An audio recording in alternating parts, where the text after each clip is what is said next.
This is True Multifamily, the show where we dive in on what really happens after closing a multifamily property. We're going to expose the role of asset manager. That's the person who has the responsibility of seeing the vision, executing the plan, and managing people, budgets, and timelines, all to deliver returns for our investors. These are the real struggles, the real victories, and the real stories of asset management. Welcome back to another episode of True Multifamily. I'm your host, Justin Fraser, here today with Seth Teagle of the Stream Group. Seth, thank you so much for coming on the show. Hey, thanks for having me. Seth, like you, is one of our listeners of the show and reached out because he has a true multifamily story to share with us. So if you are like Seth and you're listening to the show and you feel like you can add value to our listeners, I encourage you to reach out and send me a message at justin@truemultifamily.show, because I definitely want to hear from you. You guys are my audience. You are listening to the show. You can add the most value. So I would absolutely love that. And I 100% mean that. As soon as Seth messaged me, I was so excited. It got me so excited, Seth, that you were like, I listen and I want to be on the show. I have so much to add. So thank you. And it's really awesome to have this community out there and these people that are listening. So I really appreciate it. Yep, absolutely. So welcome. That was a very long way to say welcome to the show. No problem. So Seth, people may or may not know you. Tell us about what you're doing in real estate here. Yeah, I would dare to say that most don't know me. I'm not. That changes after today. Right? Yeah, exactly. But yeah, like you said, I'm a long-time listener, first-time caller, right? So I love the real stories and being in the trenches and whatnot. We were kind of talking before. I'm an advocate against people that just go around and talk about multifamily and want to put contracts on things and buy things and whatnot, but then they really have no idea how to run the property or truly get the returns that they're saying that they're going to get for people. And it happens way more than people believe, or, they think it probably does. So that's kind of, like I said, what I love about it. And that's why I started listening to yours. And, like I said, you're clearly in the middle of it all the time. So I like that. But I appreciate that. I started in real estate about 7 years ago. So first of all, I'm a full-time firefighter. I still am. So that's my normal career. Awesome. I've been doing that for 21 years. So basically right out of high school, I went in the fire service, and, I had a good career, or I have a good career, but I was working overtime and just really trying to create a better life for my family. But in the meantime, I was like just crushing myself. And I was like, how do I get out of this rut, or what do I figure out? And somehow I came across the Rich Dad Poor Dad book, and it wrecked my world for, it was great. So it has that effect, right? Yeah. Yep. So, I just had never really thought about it that way. So I really started getting into, trying to get into real estate and learning about that. I met a contractor that was, I'd actually hired for a project, and he was flipping houses. And so we talked, and that was kind of how I got my foot in the door. I worked with him, started doing his project management for some of his flips, because I have a pretty good construction background with my career. So it was easy for me to, just deal with that stress level, the organization, the running the contractors, knowing whether or not it was actually being done right, whether or not it looked right, whether or not, all those things that help you do that. So I did that for a while. And then I moved into the property management role for him, and I managed his portfolio of about 25 doors for about a year. And all the while I was learning and absorbing as much as I could, listening to podcasts, reading books, whatever I could. And I realized that multifamily was really the route that I wanted to go, just because of the ability to scale.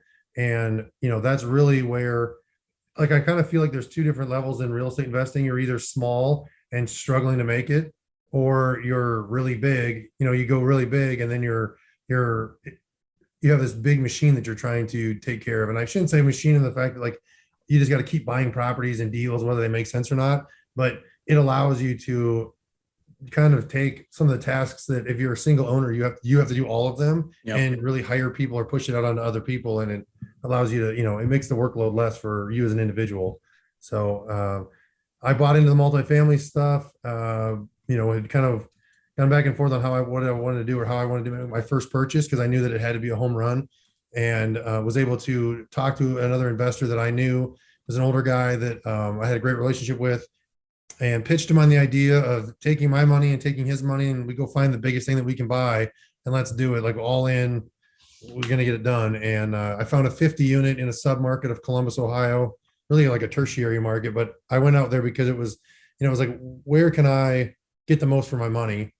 And so I went out there and the numbers worked. And, I was probably didn't know what I didn't know situation, but I jumped in with both feet and we bought it. And then I had it did the renovation for a year. Pause you right there because there's a million things to unpack.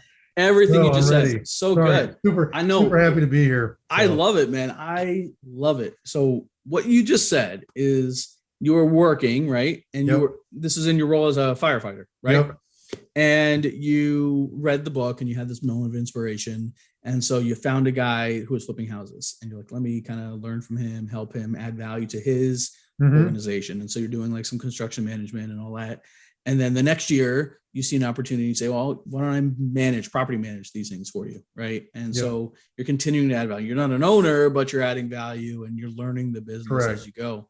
And for anyone that wants to be an operator, I just want you to think about that section of Seth's story, because without expectation of like, we're going to go buy this giant thing together, you're just like, I'm inspired. I want to be around it and let me see where I can help. Is that a fair assessment? Yeah. I was looking for like on the job training, that was it. Yeah. Sounds like you got it. So then you say, okay, multifamily is the way to go. I want to be part of a team because I don't want to do it all myself. I heard you say. And then where does this other investor come in? Is this guy you were working for, this other investor that you decided to go buy a large deal with? What's that? It was actually my stepdad. So my mom and him had been married for a while, but he'd always had rentals, and I had never really talked to him about it. And then when I started realizing that I could reach the financial goals that I had through real estate, I was like, well, let me go talk to him. And he was in his mid 60s at the time and was kind of in a position where he had equity in his properties and it was just sitting there. And he was, he's the typical mom and pop owner where he's, he had a portfolio of like 20 units, a little mobile home park, a little apartment building, but he does all the maintenance, property management, everything himself. And so he could never scale. I mean, he never even thought to get bigger than that, but he was cash flowing good and he was happy. So what was that conversation like? Right. Cause I think is a point that a lot of people get stuck where they're like, okay, I feel like I've got some confidence, but how do you pitch yourself to say like, I know what I'm doing, right. Give them enough confidence to take that equity out and put it with you while you're going to go buy a property. Tell us about that a little bit. So, I mean, I literally put together like a resume and then I had a whole pitch together because we don't live in the same state. He lives in Arkansas and I live in Ohio.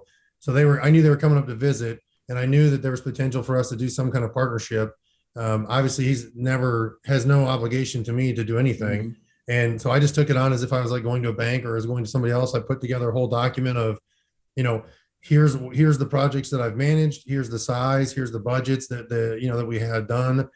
These are the different properties that I've managed. This is the amount of stuff and just some experience. I try to create like a credibility kit or a credibility paperwork that I could present to him. And then, I had it all thought out. And like I said, I just went into like a real sales pitch and I don't know. I knew I could do it. And I don't think that he was like gung ho right away. But then after he heard all the things that I had done and learned, and I had this really like well put together document, he was willing to take the chance. So anyone that wants to get into multifamily, I feel like I'm going to send them this episode because everything you just so very clearly laid out is really a great summary of what I tell people. Just this morning, someone reached out on LinkedIn, like, I want to buy my first, 30, 40 unit property. I have no real estate experience. And I'm like trying through our LinkedIn messages to convey everything you just said. It's so perfect because you got to put in the work ahead of time to build that credibility. And I love that you approached, a family member with the same level of professionalism as if you were walking into a bank or into the Shark Tank, really. Right. And you've got your contingencies, you got your plan together, you know how it's going to work. Now, obviously, you had not done that. You had not done a 50 unit, but you had other experience that you could rely on that, translated some credibility. What was the thought process behind going after a 50 unit versus picking up some smaller multis or single families? Well, what I had learned when I was managing was that I was running all over town And and like I said, I was really thinking of like, okay, if I'm going to keep my career in the beginning, I was like, if I'm going to keep my career, how am I going to do this and not like lose my family because I'm working and I'm going to got to go take care of all this stuff. And the guy that I was working for, he wasn't big enough to do it right. He like that. I realized quickly that him and I had different thoughts on the right way to do things and the wrong way. I buy probably more expensive things to put into my units because they last longer. And he would buy, kind of like do shortcuts or buy cheaper stuff because it was cheaper right now. Okay. And so I just, going through that stuff, running all over town, every unit that he had was different. So the layout was different. The vanities we could use were different. The toilets were different. The carpet, the flooring was different. The square footage was different, everything. And so it made it a lot harder to, the way I looked at it was like it was harder to scale, right? And for me, I needed to scale because if I was going to keep my career at the time and a happy family life, right, I had to be able to bring other people into this to help me do some of the jobs that maybe were not as high level, right? Yeah. So that was why I was like, I wanted to find, like I said, the biggest thing that I could, and it just happened to be that, that place that we bought. So I love it. Your story is fairly similar to mine. I had some smaller rental properties, single family properties, and flipped a house and all that. But yeah, when I decided to go into multifamily, I'm like, why go for a 20 unit? Why not swing for the fences, right? And I was targeting a 50 unit and landed on a 40. It's like, yeah, there's so much more scalability in a property of that size. And now the funny thing is I'm learning there's so much more scalability in a property 10 times that size. When you get to the 200, 300, and 400 units, it's like even easier to manage because I have teams of people. Right. Man, I have so much I want to cover with you. Let's get into this property itself. So you decide you want to go for a 50 unit. You have no prior multifamily experience. How do you find it, underwrite it? Take us through this whole process. So again, I didn't know what I didn't know back then. Yeah. So I actually found it through a realtor. The guy that owns it, he was become a friend of mine. He just was going to list it. And this gal that I knew, I just happened to like be in the office for something else. And she was talking about it. I'm like, well, hey, I'd be interested in looking at that. So she sent me the stuff. And literally all the underwriting that I did was like a back of the napkin type underwriting that I was like, look, I knew the market a little bit. I did some market research. I knew what the rents could be, and I knew what he was running it as. And then when I went and looked at it, I'm like, man, I could run this thing so much more efficiently because it was an hour from where he lived. His property manager was where he lived and they had hired like a local guy down there. Well, when I went down there and met that guy, I'm like, this guy is like, you've got to be kidding me. Like he's got a pulse and he's in a warm body. That's all that he was doing. So I knew that there was potential, a ton of upside. And so that was it. I mean, I getting it financed is probably the hardest part out of all of it, because again, I went to banks. I went to 4 different banks before I knew what a loan broker was. I went to 4 different individual banks, did the pitch. Everybody's like, oh yeah, we can do this. It looks great. And then they drug me on for 2 or 3 weeks before their credit committee said, nah, we're not going to do it. Or they all of a sudden wanted 30% down or whatever, and through my real estate attorney, he actually recommended that I go talk to a loan officer he knew where their bank kept all the loans on their own books. So their box that the deal could fit in could be a little hairier or a little, out of the ordinary versus going to a regular bank. And so I called and they were able to do the loan, and they, again, it's confidence, being prepared, having the professional stuff ready to go when you go in and talk to them, because whatever I did was enough for them to say, I think this guy can do it.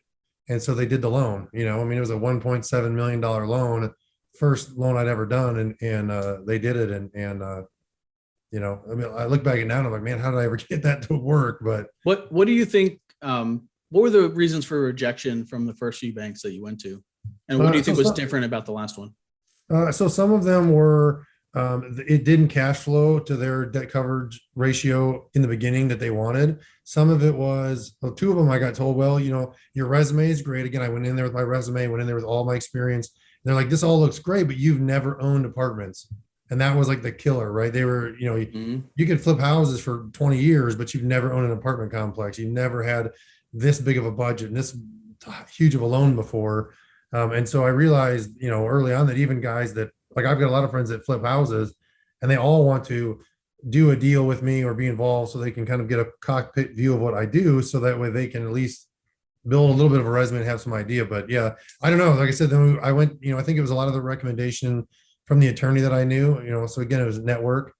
He was confident that I could get it done, and I think he relayed that a lot to her, and then she was able to sell it to her bank. So, man, having an in is absolutely key. It's awesome.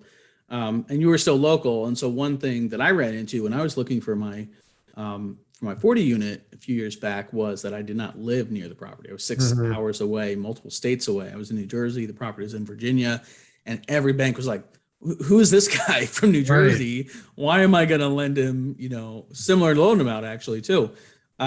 So yeah, that's another obstacle that, even on top of everything that Seth is saying here with the credibility and experience, if you don't live near your property, that's going to be even another challenge. But I will say, there's a way to get over all of that. Now, Seth, if you kept getting, bounce backs from like no experience, you could always bring someone in with experience, right? And that's a lovely thing about apartments is there's plenty of equity, there's plenty of upside that you can start slicing off pieces for what you need, right? You need a high key principal with a high net worth, you can slice off equity. You need someone that lives nearby, yeah, you can slice off equity. Experience, balance sheet, slice off equity. So really great. Okay, so you found this deal sort of by happenstance. You were in the room listening, which is awesome, and spoke up. You got the loan from, it was a community bank, you said? Yeah, pretty much. Okay. And then you closed and you popped the champagne and everything was great. Episode over, right? Right. Yeah, exactly. No, tell us a bit about, the plan and what happened and, everything that goes into owning a 50 unit for the first time. Yeah, so I, like you said, he was like, "Woo, we closed on this thing. Like, this is great, right?" And then I didn't hear it. So we closed like mid-September, and I didn't hear anything. And at that time, I thought I had done all my research. I hired a third-party property management company, but I had met with them. I kind of interviewed them. They were reputable in the area. They said they had done stuff like this before, where they had done a value add or similar situation. And so I was like, "Oh, this would be great. Like they'll be able to help and they'll know what they're doing." And I there's a buddy of mine in Cleveland who's got about 850 doors up there. We had talked a little bit before I bought this, and the first 2 weeks go by and I'm like, man, it's pretty quiet. Like, this is great. Like, ooh, I own this big property. And then the rents came in and I was like, this is it, and so what I found out was that then they didn't tell me was within those first 2 weeks of them, basically they gave out their welcome packets and went around and tried to talk with the tenants realized that the gig was up and a lot of them left. And so I went from having a 96% occupancy to like 70 overnight. And luckily part of what I had thought about before was how low can the occupancy go and still cash flow enough to cover the debt service and insurance and whatnot. And it couldn't go much lower than that. I'll put it that way. But I was, they never called me about it. So it wasn't until like the 10th or 11th of the next month that I found out about this. And then I went into kind of like, I kind of got pretty excited about that, right? Because that's something that you should tell me immediately. Yeah, so I called my friend in Cleveland and I'm like, hey, what do I do? And he's like, I'd fire them right now. He's like, that is absolutely something that they should have told you. And he's like, and it's just a precursor to you're going to deal with in 6 months. I didn't fire them because I didn't have any other option, right? But what he did tell me was that I was like way undercapitalized. And I'm like, well, what do you mean? I've got $50,000 in the bank. And he's like, that's not enough, not even, anywhere near enough. So that ignited me to really get on the private lending trail. And I started talking to people that I knew, friends and family, putting it out there that I was looking for debt investors. And so I ended up raising about $200,000 to go towards renovations because my loan didn't cover any of that. It was just a straight buy the property, fix it off the cash flow. Well, now there isn't any cash flow. So what am I going to do? And that was what he advised. And so I got really took that to heart and went after that. But,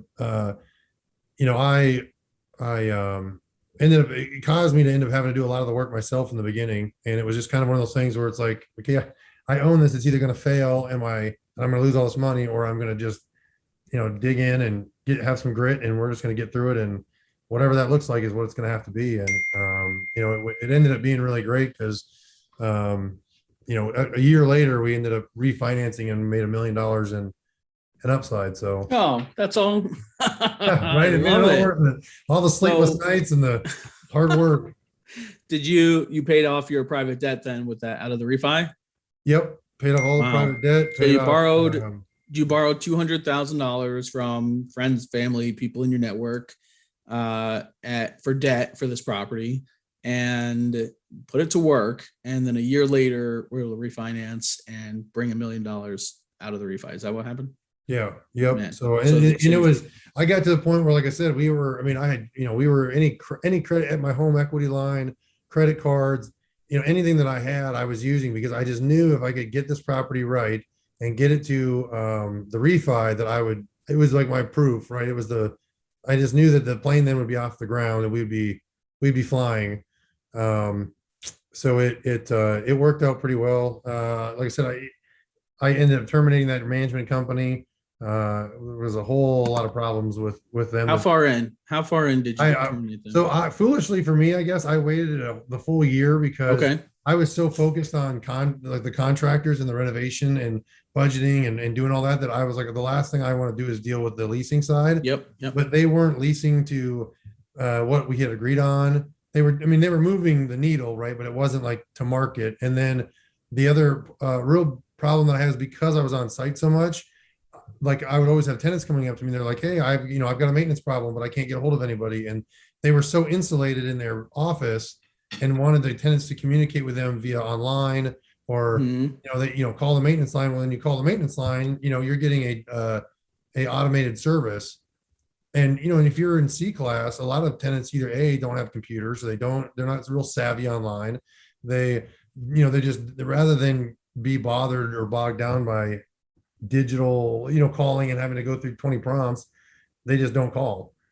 And so it just became, so actually a really good point, by the way. There's a lot of issues with that. So as soon as I could get rid of them, I did. And the guy that I have now that I work with, he's phenomenal.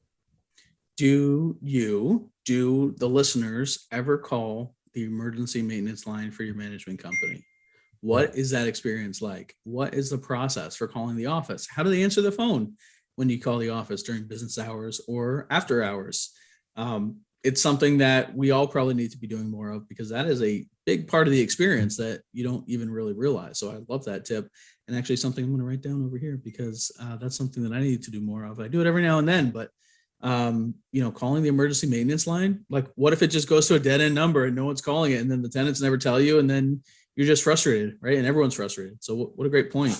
So then you made the decision to fire them, and what is the plan? You're looking for a third party manager, or are you deciding to do this yourself? So on that one, I still was like, when I was in the middle of it, one of the maintenance guys that I had worked for me, he was renting from another broker that was in that area that was kind of like starting his property management company along with the broker. He had the brokerage that was established. But that guy had 50 single family homes in the area, and he came and we met, and he was like, look, he proven manager, but I would be like his one customer, right? So he would manage all of my stuff along with his own. And after talking a lot, and really kind of going over like what my vision was and what had to happen because of what I'm trying to do, he was, like if they had a maintenance line, they called and they got his office. You know what I mean? He was no longer so isolated. Yeah. And he hired somebody specifically to watch over my property, and they were way more, a ton of on-site presence. They were just present, really. And that's, in a C-class property, especially if it's being mismanaged and it's kind of like the Wild West, when you take over, having an on-site presence is so key because there's just too many things in the beginning that are still going crazy that I've just found that to be the case. So whether it doesn't necessarily have to be me, right? But, and everybody always says, oh, you never put anybody on site unless it's 100 units. Well, if you buy a 50 unit and it's one of like the worst in the area, and you're trying to really do this whole value, I take it from like a low CD to a high CB, maybe, it might benefit you to hire somebody for a year to do that. You know what I mean? Yeah, to just all they are is there all the time, because it's just it just requires a lot of babysitting. Build it into your upfront, call it CapEx, whatever you need to call it, extra reserves up front. Yep. But I mean, what does it cost for a person for a year, right? I mean, 40 grand, 50 grand, they're going to take care of that property so much better by being on site. Yeah. So and you'll move from point A to point B so much Mhm. faster by having that there, where if you I don't, really like that. you either pay for it now or you pay for it later. And paying for it later to me was way more expensive than it would be just to pay for it up front. So Yeah. that's one thing that I've learned, and again, it just depends on the property and the tenants that are there. I mean, we do like lease audits. I have a forensic accountant. I mean, we do our own management on 90% of our portfolio. I mean, there's so many things I've learned from that experience that, it has really just helped me navigate as we've grown and gotten bigger. Yeah. You'll never forget it. You'll never forget that first one. Oh yeah. Now you still own it. Yep. So you did your refi and now you're just. Yeah. In that cash property, flowing. we gross about 10,000 more a month than he netted, or I'm sorry, we net 10,000 more a month than he grossed when we bought it. So it does very, very well now. So you doubled up at least, right? Yep. Double up the value. So nice job on that. So you alluded to what you're doing now. I want to transition away from the 50 unit. Give us sort of a brief summary of what happened, from there to where you are now. And then I really want to talk about, your company structure. Days. So I did the 50 and then I bought another 40 down there from the same guy because I was like, man, I'll follow you all over the place. Now I know keep them coming. Yeah, I know. Now I know what the deal is, and I can make that kind of money off of your properties. Absolutely. I bought the next one from him because he's like, oh, I want to get out of this one too, and I'm like, sounds good, let's go.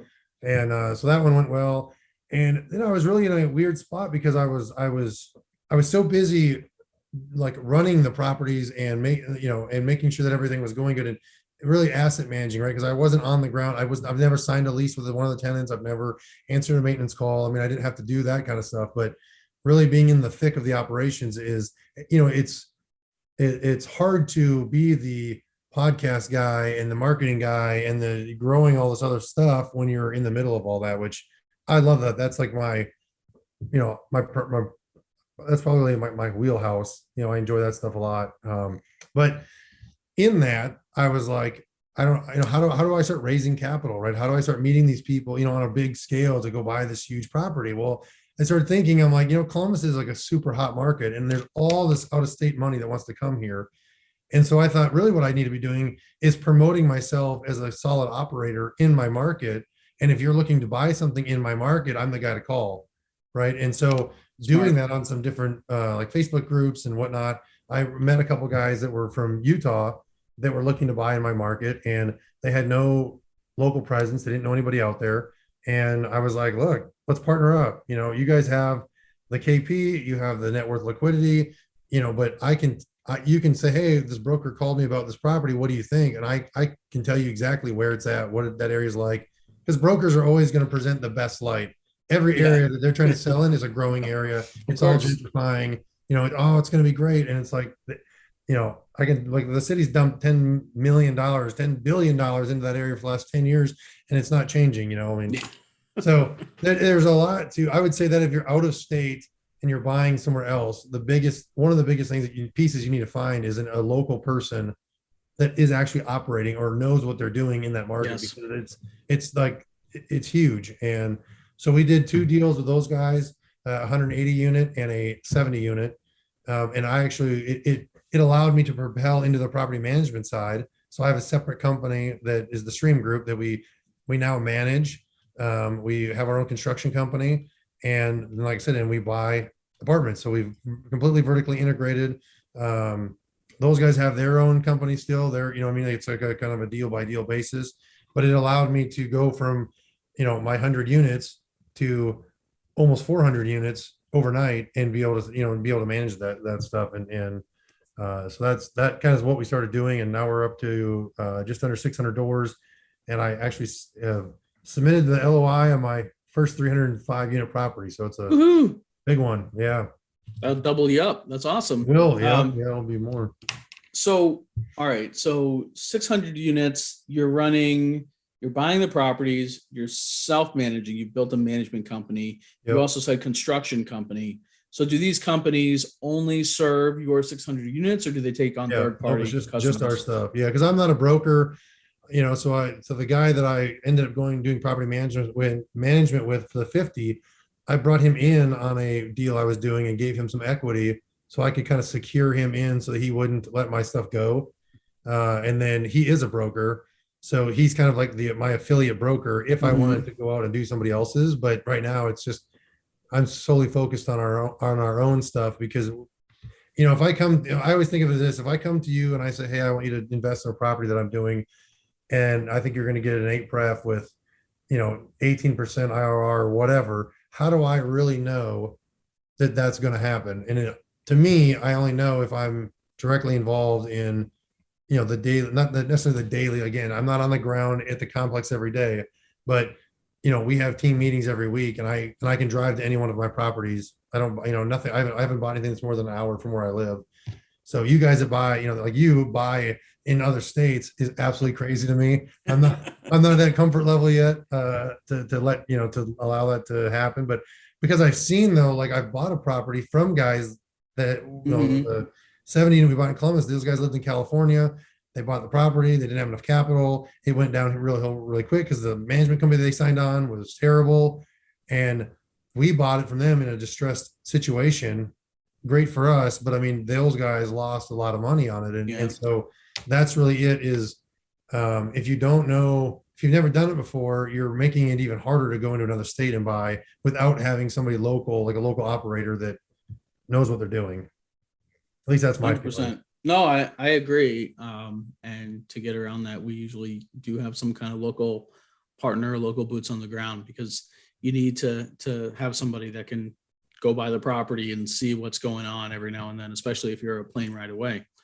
And I've since moved actually pretty close to one of our assets. I say pretty close, it's still an hour 40 away. So that'll be far on your standards, but for me, I don't have to, drive for 8 hours to get there. And I'm already seeing such an amazing difference in my relationship with the staff and how I'm able to come down and just do one or two key things and then get back home. Yep. It doesn't feel like there's so much pressure on every single visit to get through everything. So I'm definitely seeing that now that I'm down here, but we figured out a way to make it work too. So, but I love your approach. What would you say is the biggest benefit to vertically integrating this way? I mean, for me, I always looked at, when I buy the properties, right, and I'm like, oh, I've got 50% of the equity or 40% or 70%, whatever. Like, to me, that's like the long-term play. And I was always like, if I want to leave my career and be full-time investor, how am I getting paid right now? And that's why a lot of guys that flip houses that I am friends with, they love it because they get paid right now, but they don't have any long-term wealth building going on.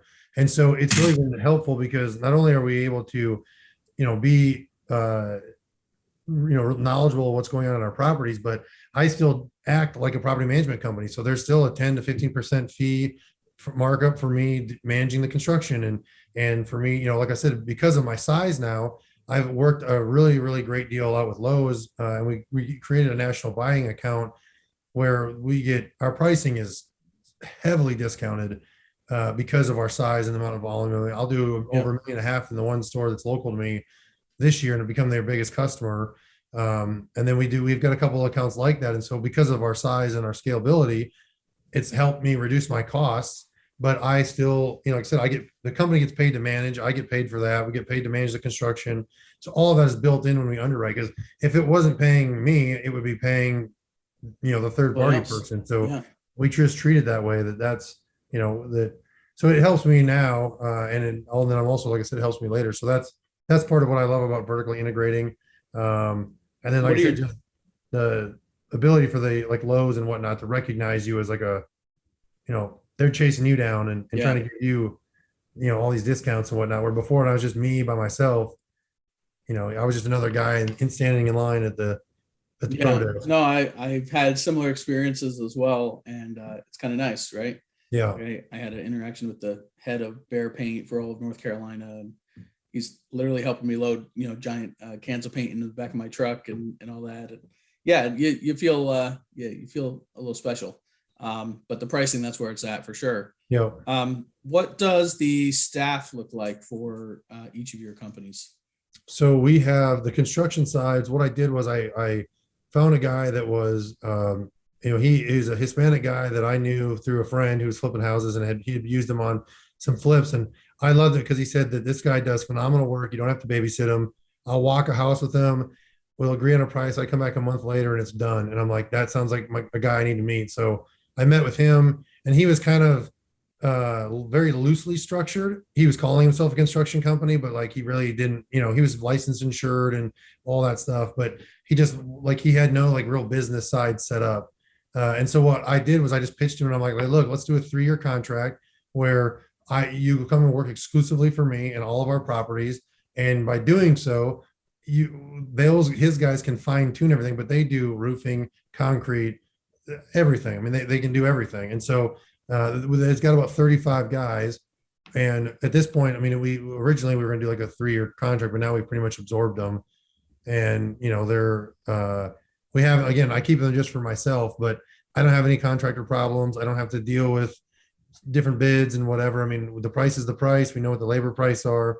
I know what my material costs are. And now if I'm looking at a deal, we already have all the numbers plugged in because it's the same on every one of them. And then the headache of dealing with contractors is greatly reduced because these guys, they're always the same. Yeah. So that's been super helpful. And, I mean, like I said, it's probably not for everybody. I know there's people out there that don't think that vertically integrating is a good idea, that you should just solely focus on finding assets and all those things. But, to me, I'd rather have, everybody's like, it's like a race to 1,000 units. As I always hear people say, they want to get I gotta get 1,000 doors. Well, I'd rather have 500 of the right doors than just 1,000 of mediocre doors or getting to a bad deal or whatever. And so, it's a way for me. I'm kind of, like I said, building systems, building the processes, building the team, and then we can go tackle, we could propel to 2,000 units at that point, but you've got to spend the time kind of getting everything right, and making the right decisions now, so that way it ripples on into the future. Absolutely. Makes a lot of sense. And give us a quick overview on the management side. So right now we have I have a property manager she oversees all the leasing agents. We have 3 leasing agents, and I have 4 maintenance guys. Got it. For the 600 doors. Yep. So they do Appfolio for our software, and like I said, they're strategically kind of placed all over. So depending on, because not all the properties are like in the same location. So you might have like 1 or 2 in this area, and then 1 or 2 over here. And then the main property manager, she's kind of like a regional person that she just floats between the properties and make sure that all the policies and procedures and all the I's are dotted, T's are crossed, whatnot. And, all the logistics and inventory and all those things are handled and all that stuff. Well, Seth, I think we could do a whole show just on those 3 sentences alone. Well, have me back. I'll come back anytime. I would love to because personally, we've had some conversations like, okay, we're about 1,200 units right now. When does self-management make sense, and how would we even do that? So, I want to pick your brain, and maybe we'll do it on the show. So why not? So everyone else can benefit. I would love to do that. Before we go, please tell everyone how and where they can find you and your company. So I'm on Facebook. You just look up Seth Teagle. It should pull it up. We have our current website, which is, don't judge me by that when you go look at it, but we're in the process of revamping it. But it's www.thestreamgroups, groups is with an S.com. And then I can put my phone number in the show notes or whatnot, and anybody that give me a call, and we can or schedule a time to discuss. My email is seth@thestreamgroups.com. That might be easier to email me, and then we can get time to set up to chat if anybody wants to. So absolutely. And Seth, I'll have you know that I sent you a friend request and you've not responded. So hopefully one day. Must have been today, because I would have responded to you. I will say it's funny though, because you put real estate investor on your profile picture, and all of a sudden you get like 500 a day. So yeah. You got to weed through some of that stuff, but I definitely will. We can be friends. I think it'll be good times. Oh, wait, I just checked. It was the other way around. I'm sorry. You requested me and I did not respond. There you go. That's what I thought. I'll call myself out. Nope, I had it backwards. All right, I hit the blue check. We're friends now. Perfect. So all of you need to go be friends with Seth on Facebook as well. Seth, our final question. Somebody comes to you and says, hey, I want to do what you're doing. I want to go buy that 50 unit. what is your true multifamily tip for them?